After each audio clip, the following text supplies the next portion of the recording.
once. Hey, wouldn't it be interesting if I made content more than once or twice a year? That'd be pretty wild, right? Okay, well, anyway, we got Death Note. I guess Netflix released a trailer for that, and here are my thoughts. So I guess for some reason Netflix didn't know that Death Note is like this thoughtful, slow-paced thriller, and they thought it'd be like a fun goof to cut the trailer as if it was an action movie, totally underselling what Death Note is. I'm willing to argue that they probably just said, "Hey, the people that like Death Note are already going to see Death Note the movie." Uh, but for a general audience, they may not be as interested as like this slow action movie. Uh, I'm not really sure if that's good logic because like most action movies based on anime, besides like Guyver, have been terrible, but we've never really had one based on more of a drama. Like they all seem to be these sort of like Dragon Ball Z affairs, I suppose, or I guess Ghost in the Shell. But I thought Ghost in the Shell was really boring, and I'm not gonna give Scarlett Johansson my $7 to see a movie that I thought was boring originally. So why would I? We're talking about Death Note, so that's neither here nor there. So it starts with the Death Note falling out of the sky, and that's fine. It looks fine. My only real issue is that the Death Note is kind of beat up a little bit, and it kind of takes away from that sort of otherworldly aspect that the book itself has. I always kind of like that it looks like this very neat, undamaged, untouchable, otherworldly entity. Like it's clean, even a little bit too clean. But I guess for the movie, they said let's make it more of like this beat up grimoire. Um, Maybe that's because for like an American audience, we don't really make a huge deal about like composition books.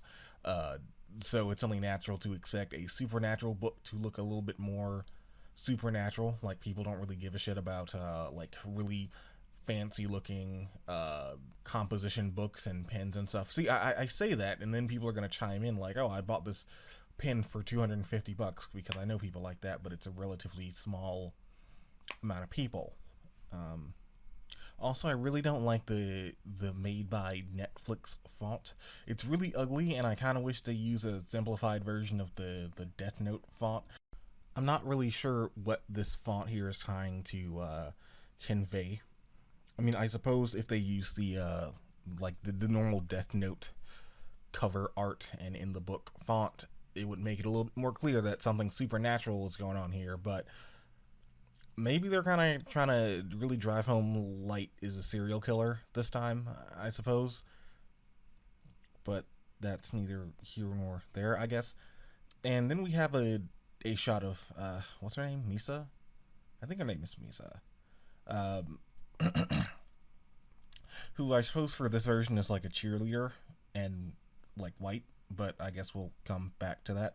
I'm not sure if I am fine with the idea of her being a cheerleader. Like that does seem to be the immediate shorthand for how do we handle a popular girl because like teen idols aren't really a thing over here. But I feel like a very interesting and probably much more inspired choice to make it not look like a high school drama would be to make her more of like I don't know this sort of teen Lindsay Lohan like child superstar or something like that because a big part of Misa's character in the manga was that she's like very dangerous to Light but also potentially very useful because she has some amount of connections but she's a public figure which commonly gets in its way and I feel like given that the stakes are probably going to be bigger than a schoolyard uh then maybe like that wasn't the right choice to make her a cheerleader. Another very inspired choice would have been if she was like some type of well-known internet personality, so you can get away with her having a very personal life, but also still having like that big platform of people.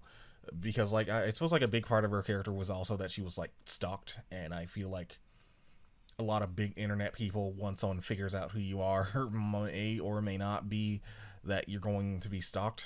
Um, or even better, if she was like an internet person, but like this huge weeaboo. Like the I'm gonna spend $1,200 plus on this baby star or whatever it's called, like brand Lolita dress, and just wear it to school, and I'm gonna walk around like blasting my anime music and making things kind of awkward at the anime club, lady, because we all know someone like that. Um, but this is my movie. It's Netflix, although Netflix paid me for that idea. It's a good idea. You can, in fact, you know what? Don't pay me. You can use that one for free. I guess the guy from Way Out, or Get Out, the guy from Get Out is here, and that's good because I guess we only have like three, like three young black people to do movies, and like Michael B. Jordan can't be all of them. So I guess he's number two, and I suppose that that's good because Will Smith's son can't fucking act his way out of a goddamn paper bag, and I guess we're like the good old token rule of just having a handful of black people in Hollywood sometimes doesn't work if you need more than one black people, because I guess Michael B. Jordan is busy or something. Also, he looks like a Sith, L, because the Michael B. Jordan guy is L. Uh, it might be the lighting here. He looks like he looks like he's about to go fight Luke Skywalker over here, which is I don't know if that's on purpose. That light has this kind of holy thing going on. Well, in the anime and manga anyway. I'm not sure how they're gonna handle that kind of thing with the live action version. But again, I guess now is we'll get to that after I finish my overall thoughts. You don't really see Ryuk all that much. I suppose it's supposed to be like intense and scary what he's gonna look like. And I guess that's scary for more than one reason. On one hand, he's a big supernatural entity, and on the other hand, he kind of looks like a mess, and I kind of hated how he looked in all the other live action Death Note adaptations, so who knows what he'll look like here. Although, judging by his silhouette, it looks fairly similar to his anime design, although maybe like cleaned up a little bit so they can animate him just a little bit better and make him look a little better in motion. Although, if he does look more like his anime design, it would be pretty interesting if, like, given that they're comfortable making these changes, like making characters who were in the manga, like, Asian into not Asians, if they just went full hog and just said, we're redesigning Ryuk, and if they were gonna do that, my vote would be like a skeleton Kiss member or something like that, or like this cool looking Hell Rider guy. That'd be pretty cool, right? No? Alright, I didn't think so. Uh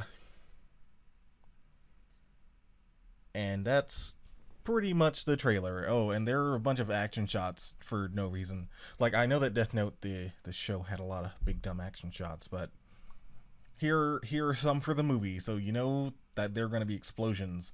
Although I feel like it would have been more interesting to have like another one of those drama kind of action shots where you see the characters yelling back and forth at each other, kind of like a more crime drama, because Death Note is more of a like a Sopranos kind of crime drama than a stop or I'll shoot crime drama. But anyway, I'm a big fat SJW man. That's what's true. So if you don't want to hear about that, I feel like I did a pretty good job of making people that don't want to hear about that voice my opinion. I'm kind of doing this off the cuff. Sorry about that. That's my words are a little bit jumbled. Yeah, so like on one hand, it kind of sucks because we like basically have I don't know, like two Asian male actors, like maybe three.